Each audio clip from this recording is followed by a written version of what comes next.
Bonjour. Alors, moi, je vais avoir un discours qui est un peu plus tourné entreprise. Alors, désolé pour les enseignants. Moi, je vais m'adresser davantage à ceux de l'entreprise du monde de la formation. Parce que aujourd'hui, chez SIDO, notre vocation, pour ceux qui ne connaissent pas, c'est d'essayer de trouver des moyens pour que les gens aient envie d'apprendre. Ah, merci. Notre objectif, c'est donc de trouver ces moyens-là. Et donc, beaucoup d'entreprises viennent nous voir en nous demandant de digitaliser leur formation. Voilà, ça devient le truc à la mode. On veut absolument mettre toutes nos formations sous forme d'e-learning, de serious game. D'ailleurs, même les universités, elles veulent absolument faire des MOOC. Ce sont des outils effectivement intéressants dans l'idée. Après, ça complexifie encore davantage cette notion de trouver des moyens de donner envie d'apprendre, puisque forcément les gens sont derrière leurs ordinateurs, face à eux-mêmes, et la complexité pour qu'ils aient envie est démultipliée. Alors, pour introduire un peu, j'avais envie de vous montrer une petite vidéo, et j'aimerais bien que vous réfléchissiez un petit peu chacun de votre côté, ce que vous pensez de cette vidéo, qu'est-ce que ça vous inspire, qu'est-ce qui fait que pour vous ce cours marche ou marche pas. C'est donc un cours à Harvard de justice sociale.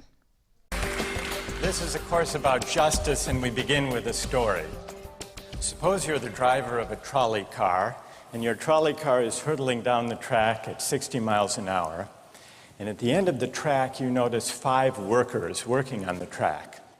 You try to stop, but you can't. Your brakes don't work. You feel desperate because you know that if you crash into these 5 workers, they will all die.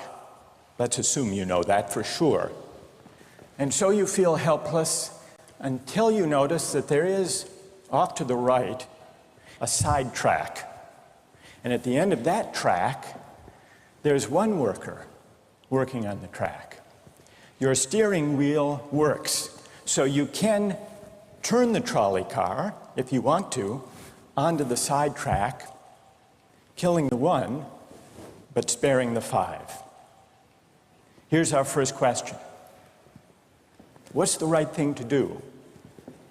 What would you do? Let's take a poll. How many would turn the trolley car onto the side track? Raise your hands. How many wouldn't? How many would go straight ahead? Keep your hands up, those of you who would go straight ahead. A handful of people would. The vast majority would turn. Let's hear first. Now we need to begin to investigate the reasons why you think it's the right thing to do. Let's begin with those in the majority who would turn to go onto the side track. Why would you do it? What would be your reason? Who's willing to volunteer a reason? Go ahead, stand up. Because it can't be right to kill 5 people when you can only kill 1 person instead. It wouldn't be right to kill 5 if you could kill 1 person instead. That's a good reason. That's a good reason. Who else? Does everybody agree with that reason? Go ahead. Well, I was thinking it was the same reason on 9/11. We regard the people who flew the plane into the Pennsylvania field as heroes because they chose to kill the people in the plane and not kill more people in big buildings. So the principle there was the same on 9/11. It's a tragic circumstance, but better to kill 1 and so that 5 can live. Ok, est-ce qu'il y en a qui veulent réagir par rapport à cette vidéo? Qu'est-ce que ça vous inspire? Qu'est-ce que vous en pensez? Est-ce que pour vous, c'est un bon démarrage de cours? Ouais. Mais pourquoi alors? Pourquoi ça fonctionne? Ouais. Ouais, parce qu'il utilise effectivement une histoire qui leur parle. J'avais envie de montrer cette vidéo parce que moi, elle m'a frappée. Je trouve ça impressionnant d'arriver à réunir autant de gens dans une salle. Vous voyez, il n'y a pas une seule place disponible. C'est un amphi, il y a peut-être 500, voire plus d'étudiants. D'arriver à ce que, quand on arrive à être zoomé sur chacun d'entre eux, ils ont des yeux exorbités et ils boivent les paroles de l'enseignant. Et que tout le monde participe, même s'il y a 500 personnes, ils ont envie de donner leur avis, etc. Et je me suis dit, mais qu'est-ce qui fait que ça marche autant ? Donc effectivement, pour moi, la première chose, c'est qu'il utilise le storytelling, comme le disait Lorraine. D'ailleurs, je suis vraiment d'accord avec tout ce que tu dis. Voilà, je tenais à te le dire. Mais effectivement, il y a d'ailleurs beaucoup de choses dont elle a parlé, où je vais en reparler aussi.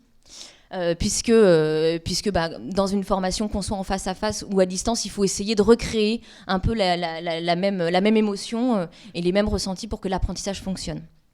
Donc l'art du storytelling, effectivement, de raconter des histoires. Alors c'est pas raconter des histoires juste en disant c'est l'histoire de Paul, hein, mais c'est raconter des histoires qui nous parlent, qui nous touchent, dans lesquelles on peut s'identifier et dans lesquelles on peut rebondir. La deuxième chose, c'est qu'il les rend acteurs finalement de leur apprentissage parce qu'ils sollicitent leur avis, alors de façon générale, hein, ou quand il fait un sondage de groupe, et puis aussi de façon individuelle, où chacun peut apporter sa petite pierre à l'édifice. Ce qui donne la possibilité au cours de créer du lien et d'être un cours collaboratif finalement, parce que là on voit bien que c'est pas lui qui apporte le savoir tout cru et puis ils ont juste à le boire, mais c'est chacun qui va apporter un peu son idée, et puis l'idée de l'un va apporter avec l'idée de l'autre, et ils vont comme ça co-construire ensemble le savoir et apprendre en créant du lien entre eux. Voilà, alors donner envie d'apprendre à distance, le plus gros challenge, c'est capter l'attention. Voilà. Alors c'est déjà le plus gros challenge pour n'importe quel enseignant dans une classe ou formateur face à 8 personnes. Hein. Capter l'attention, comment on fait ? Parce que notre attention, notre cerveau, il est limité. Et puis à un moment donné, on regarde à droite, on regarde à gauche. Et puis on a continué de parler et on n'entend plus. Alors à distance, imaginez-vous encore la complexité. D'abord, on ne peut plus créer du lien. Parce que les gens sont très éloignés les uns des autres. Et puis, on n'est pas face à face avec nos apprenants. Donc, comment on peut arriver à recréer ce lien-là qui, semble-t-il, est indispensable pour apprendre ? Comment on peut créer de l'implication ? Et puis, surtout, comment savoir si les apprenants sont impliqués ?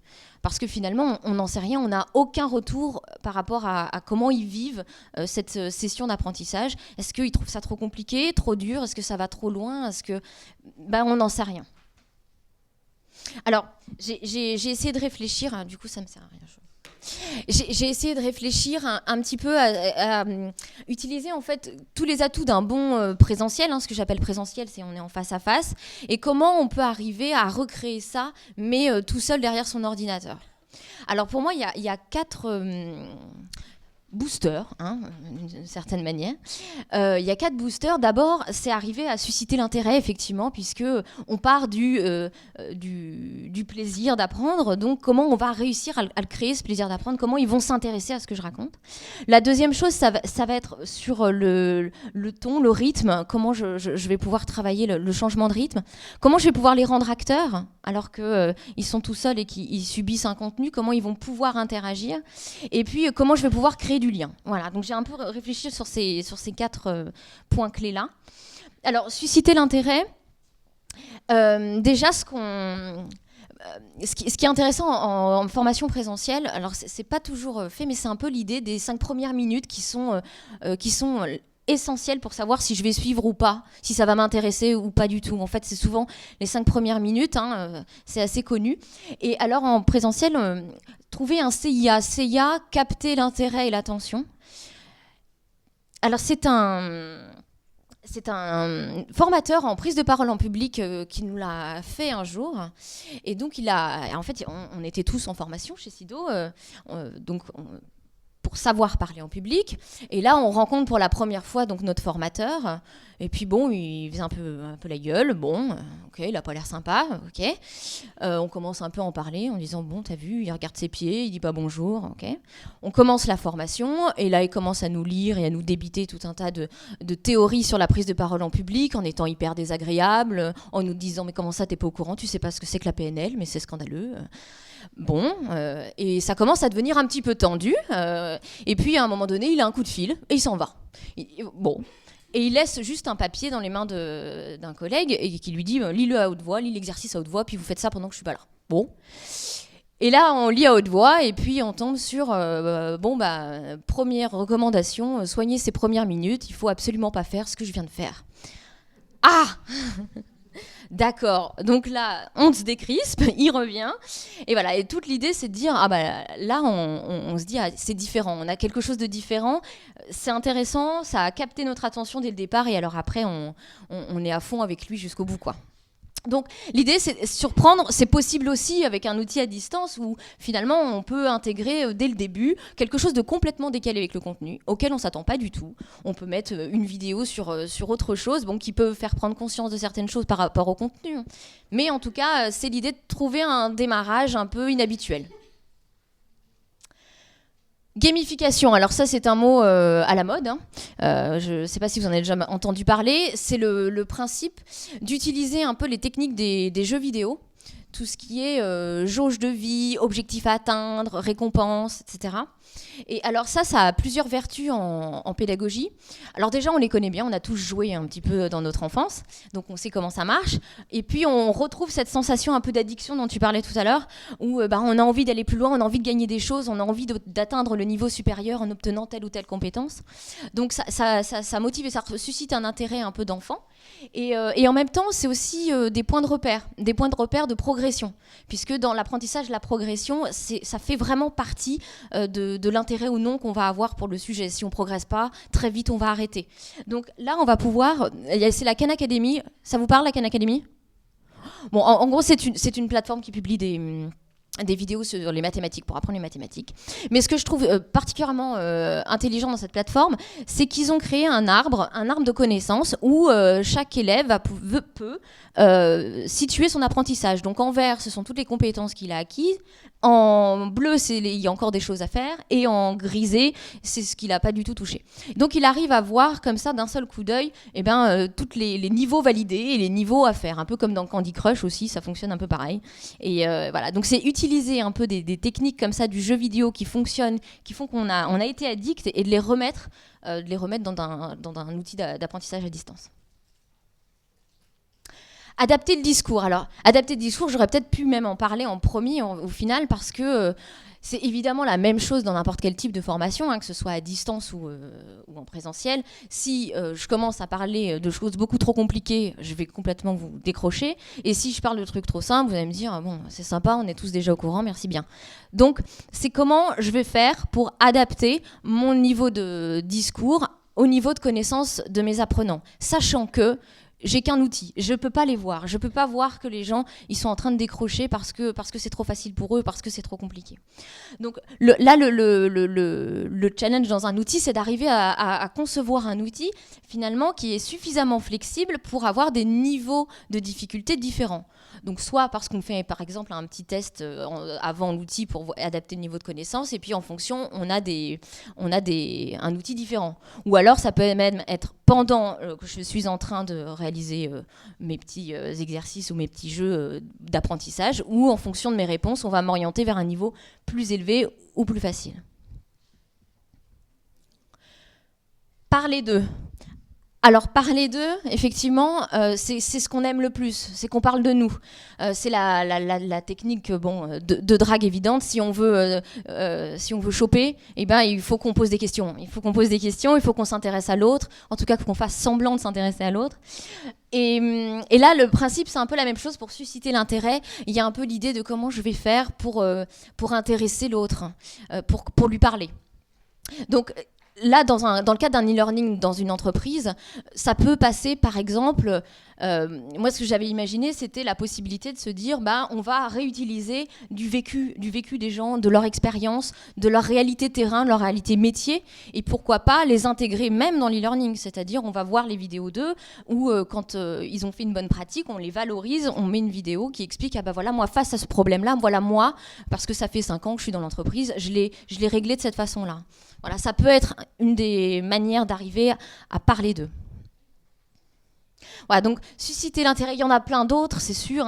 Voilà ceux qui m'ont paru être intéressants pour arriver à susciter cet intérêt, arriver à surprendre dans les 5 premières minutes de l'e-learning, mettre des codes liés au jeu, au suivi de la progression, obtenir des niveaux de récompense avec la gamification, adapter le discours toujours avec des niveaux de difficulté qui s'adaptent au niveau de connaissance, et puis arriver à trouver des moyens pour qu'on parte d'eux, voilà, pour que l'outil arrive à parler d'eux. Changer de rythme. Alors, changer de rythme, effectivement, c'est peut-être ce qui est finalement de plus dur à faire parce que, mais même là, moi, je parle depuis beaucoup trop longtemps pour que vous puissiez être captif suffisamment de temps et c'est évident qu'avec le cerveau qu'on a, malheureusement, vous ne pouvez pas avoir retenu l'entièreté de ce que je raconte. Alors, pour essayer de limiter cette perte d'attention, il y a le timbre de la voix qui joue énormément. J'arrive à trouver une voix qui est tout le temps modulée et je ne parle pas sur le même ton tout le long de l'e-learning. Typiquement, un e-learning avec une voix de synthèse ne peut pas fonctionner. Il faut vraiment un ton de voix qui est capable de réveiller à certains moments. On pourrait même imaginer d'ailleurs que, je ne sais pas si ça existe, mais des e-learning où quand on voit que la souris bouge plus, qu'il y ait une petite voix qui nous parle et qui nous dise alors... Je t'intéresse plus, qu'est-ce qui se passe ? C'est un peu cette idée de dire, voilà, la voix, elle est là aussi pour réveiller et pour être modulée. Des activités ultra courtes. Là, j'ai trouvé que cette image, c'était 10 minutes, mais en vrai, ce que je veux dire, c'est 3 minutes. Voilà, en vrai, notre cerveau, il est capable de tenir 3 minutes, pas beaucoup plus. Donc, l'idée, c'est d'arriver à faire... Alors, en général, on a malheureusement beaucoup plus de contenu à transmettre, mais 3 minutes, c'est notre temps maximal d'attention avec la même activité, en tout cas. Donc, ça arrivait à moduler, à varier les médias. On met 3 minutes de vidéo, 3 minutes d'un petit quiz, 3 minutes d'un petit jeu, 3 minutes de texte, 3 minutes... Voilà, mais toujours sur des activités ultra courtes pour qu'on ressollicite notre cerveau, notre attention toutes les 3 minutes minimum. Multiplier les médias, alors ça c'est bien connu. Alors il y a une étude qui a été faite qui montre qu'on a montré à 2 groupes différents. Un groupe qui avait une notice pour un médicament avec uniquement du texte et un groupe qui avait une notice avec des mots-clés et des pictos. Bon, alors le résultat n'est pas tout à fait ce que veut dire l'image non plus, on ne sait pas aller jusque-là, mais en tout cas, clairement, ceux qui avaient que le texte ont bien moins compris la notice que ceux qui avaient des pictos et des mots-clés. Donc ça, c'est évidemment pour dire, on le sait, mais l'image fonctionne mieux que le texte, en tout cas l'image associée au texte. Voilà. Rendre acteur. Alors, rendre acteur. Évidemment, rendre acteur, ça veut dire je fais des choix et j'ai des choses à faire. J'ai des choses à faire dans mon apprentissage. Je ne subis pas quelqu'un qui parle. Je n'écoute pas quelqu'un qui parle pendant des heures, mais par contre, j'ai des choses à faire. Donc, des questions, évidemment. Ça peut être de la simple question basique, quiz, ABC, enfin ce qu'on veut. Ça peut être des sondages. Des sondages un peu comme l'a fait cet enseignant d'Harvard qui a fait des sondages groupés pour savoir ce que les gens, qu'est-ce qu'ils auraient fait eux à leur place. Et les sondages, ça peut être intéressant aussi pour que on sollicite finalement leur avis aussi sur l'outil. Est-ce que cette activité-là, elle vous a semblé pertinente dans le cadre de votre métier ? Est-ce que vous avez appris quelque chose ? Est-ce qu'au contraire, il y a des choses à améliorer ? Donc ça permet aussi d'ajuster le contenu et puis que les gens interviennent aussi dans la co-conception de ce contenu-là. Des jeux, évidemment, des jeux, oui, c'est sûr qu'il faut jouer. Il faut jouer parce que le jeu, par définition, rend acteur. À partir du moment, à part le jeu de loi, qui n'est d'ailleurs pas un jeu, entre parenthèses, mais tous les autres jeux nécessitent une stratégie, nécessitent une prise de décision, nécessite une réflexion. Donc à partir du moment où il y a jeu, il y a action. Et heureusement, l'e-learning nous permet de faire des petits jeux. Alors ça peut aller du petit jeu simple, il y a des jeux qui fonctionnent très bien, type Memory. Ça vous parle, Memory? On jouait tous à ça petit. Et Memory, c'est un système où on retourne 2 cartes et on doit les retrouver. Donc à partir du moment où il y a du contenu, on doit associer 2 choses. Donc ça peut être multiple et varié. Le Memory, c'est un mécanisme de jeu qui fonctionne très bien. Bon, il y en a plein d'autres, mais après, le jeu, ça peut aller beaucoup plus loin, évidemment. On peut créer des scénarios incroyables, dignes de vidéos, de jeux vidéo. Mais en tout cas, même le petit jeu simple fonctionne. Candy Crush, c'est simple, mais ça marche. Les vidéos interactives. Alors, les vidéos interactives, qu'est-ce que c'est? Le principe, c'est que on a une vidéo classique, mais à des moments, on va susciter notre attention davantage parce qu'on va nous poser une question sur le contenu ou nous, notre expérience. Alors ça peut être des questions, simplement des questions rhétoriques, mais ça peut être des questions qui vont influencer le scénario directement et vous aurez un scénario différent en fonction de ce que vous allez répondre. Donc ça peut être super bien pour adapter le discours, notamment, quand on a des niveaux de connaissances différents, mais c'est aussi parler d'eux. Là, on arrive dans une conversation. On arrive à simuler un tout petit peu ce que pourrait donner en présentiel. Une discussion entre un professeur et un élève, ou entre un formateur et un formé. Alors, juste un exemple de vidéo interactive. Alors, c'est en anglais, je crois pas qu'il y ait de sous-titres. Hey there, name's Alan. I want to tell you how marketing automation with Oracle Eloqua helped my company. But first, real quick, are you in the market for a new chicken coop? Yeah, I know. Because if you were, I'd know about it thanks to Eloqua. You see, my company is the international leader in designer chicken coops. And as a marketer, it's my job to drum up demand, which used to be a lot harder before I found out about marketing automation. You ever heard of it? That's great. Are you in marketing yourself? Well, if you're anything like our sales guys, you probably spend a lot of time thinking about leads. But as you know, sometimes it's less about getting more leads. Et là, on a presque l'impression que l'outil nous parle. On retrouve un peu de cette sensation émotionnelle où on a une conversation avec quelqu'un et on voit que quand on nous pose une question, il nous répond en fonction de notre réponse. Voilà. Bon. Et là, c'est un peu le degré encore au-dessus. Alors peut-être un peu perché, mais enfin l'idée c'est ça, c'est d'arriver à retrouver la liberté, puisque pour moi on apprend bien que quand on est totalement libre de notre stratégie d'apprentissage. Et malheureusement, quand on est sur un outil comme ça, type qui a été fait pour des milliers de personnes, puisque dans les entreprises en général, ils le font pourquoi ? Parce que c'est pas cher, on arrive à former 10 000 personnes d'un coup avec le même outil, et parce qu'en termes de logistique c'est plus simple. Mais là, l'idée, c'est d'arriver à retrouver sur quelque chose de plus flexible. Alors, moi, j'imaginais potentiellement un outil où il y avait plein de modules différents pour le même contenu, mais on pouvait choisir si on voulait en vidéo, si on le veut en texte, si on veut l'apprendre dans quel ordre. Donc, avoir une sorte de plateforme un petit peu plus souple, guidée, mais souple, où on peut l'apprendre quand on veut même. C'est-à-dire, j'ai un problème dans mon métier, à un moment donné, je me retrouve face à une difficulté, il me manque peut-être une compétence, je sais où aller la chercher parce qu'elle est sur ma plateforme, je vais trouver tout de suite la réponse à ma question avec le contenu associé, mais je me retrouve pas dans quelque chose que je dois faire pendant 6 heures d'affilée sans m'arrêter. Je me retrouve avec quelque chose de beaucoup plus flexible, qui s'adapte à mes besoins, à mon temps, et voilà.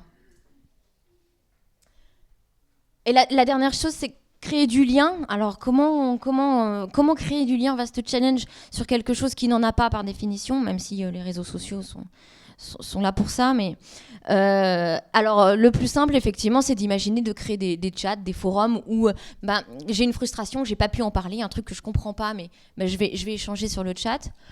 Ou j'ai une super idée, j'ai envie de la partager. Moi, face à ce problème, j'ai fait telle ou telle chose et je pense que c'est bien que tout le monde le soit au courant. Voilà, je peux le partager à ce moment-là et essayer de recréer un peu ce lien virtuel, en tout cas. Le niveau encore d'au-dessus, c'est d'arriver à créer un outil complètement collaboratif. C'est-à-dire, c'est plus la direction qui crée ce que les gens doivent savoir, et puis le salarié qui doit absolument et de façon obligatoire suivre sa formation, mais c'est plus eh bien, on va tous capitaliser le savoir de l'entreprise à travers un seul et même outil. Et on va arriver à ce que chacun, parce qu'il a une expertise, parce qu'il a envie de partager cette expertise, et ben va dire, moi, voilà, chez Sido, par exemple, ça pourrait être, voilà, on a Céline, experte en orthographe, elle pourrait nous faire un module spécifiquement sur l'orthographe, et puis on a Raphaël, spécialiste de Prési, il nous fait un module spécial Prési, et puis petit à petit, on imbrique comme ça tous ces modules, et puis on a un nouvel arrivant, et ben il a tous les modules à disposition en fonction de ses besoins, et en même temps, c'est une manière aussi de valoriser les compétences dans l'entreprise, de capitaliser pour le futur, et puis de valoriser, surtout de valoriser, que ce soit plus quelque chose de descendant, mais quelque chose de construit ensemble. Et la dernière chose que j'ai imaginé pour essayer de recréer ce lien, c'est de lui donner une suite. C'est-à-dire que l'outil ne reste pas uniquement virtuel, qu'on arrive à lui trouver une logique dans la vraie vie. Une logique dans la vraie vie, ça veut dire qu'on en parle autour d'un café. Ça veut dire qu'on arrive à trouver un moyen de discuter de l'outil et de ce qui se passe dans cette vie virtuelle, mais dans la vraie vie. Alors ça peut passer par des espèces de sortes de challenge, par exemple, par équipe qu'on peut créer, où ils ont des choses à réaliser. Par exemple, on peut imaginer des commerciaux, ils ont un certain nombre de ventes à réaliser dans le mois, et puis ils obtiennent des points supplémentaires dans l'outil aussi. Ou inversement, récupérer ce qui existe dans la réalité, un événement dans l'entreprise qui se passe, et l'intégrer dans l'outil. Voilà, créer du lien, des chats, des contenus plus collaboratifs, et puis arriver à le faire vivre, à le rendre vivant dans la vie réelle. Non, je vais pas en parler. Désolée. Non, mais c'est pénible, parce que en fait... Parce qu'en fait, vraiment, la mémorisation, effectivement, parce que dans l'apprentissage, vous le savez tous, il y a d'abord, on capte l'attention, c'est ça l'élément de base, ensuite on fait comprendre, et ensuite on mémorise à long terme. C'est là où il y a apprentissage. Et donc, mais dans l'enjeu d'un outil à distance, c'est quand même capter l'attention qui, pour moi, me paraît être l'enjeu principal, parce que ça reste très chiant. Oui, voilà. Donc, et l'évaluation, Sylvain en a magnifiquement parlé tout à l'heure, donc je vais pas revenir dessus, mais en tout cas, c'est l'idée de trouver des moyens d'évaluation qui sortent un peu du quiz, parce que le quiz, c'est très bien pour tester s'ils ont appris par cœur la veille leur connaissance, mais c'est pas ça qui va permettre l'apprentissage vraiment à long terme, et de vérifier s'ils sont capables de remettre en pratique leur contenu. Donc le principe de leur demander de faire des vidéos sous-titrées, c'est la même vidéo, hein. Voilà. De créer sa propre vidéo dessinée, de créer son propre schéma, de créer ses infographiques, etc. Et tout ça, ce sont des outils qui après capitalisent aussi le savoir des gens, et on peut les partager dans des plateformes communes. Ça valorise aussi le travail de chacun. Juste pour conclure, Juste pour conclure, bon, même si là j'ai eu des visions peut-être un peu futuristes, mais même si on met tous les budgets possibles pour faire des outils incroyables avec beaucoup d'interactivité, etc., ce qui manque quand même, à mon avis, fortement dans un outil à distance, c'est l'humain. Clairement, c'est l'humain, c'est le ressenti émotionnel, et qui fait partie intégrante de notre apprentissage. Donc, ça reste encore compliqué. Maintenant, j'ai vu ça récemment, il y a des chercheurs, je crois de l'Université de Madrid, qui ont développé un algorithme qui permettrait d'arriver à situer notre état émotionnel grâce à nos statuts Facebook. Et qui permettrait d'adapter le contenu des e-learning en fonction de notre état émotionnel. Donc, l'avenir est encore grand, et on peut imaginer qu'avec l'intelligence artificielle et tout ce qui s'ensuit, on pourra et on arrivera peut-être à créer des outils à distance qui seront aussi efficaces, voire plus, que des formations en face à face. Merci beaucoup.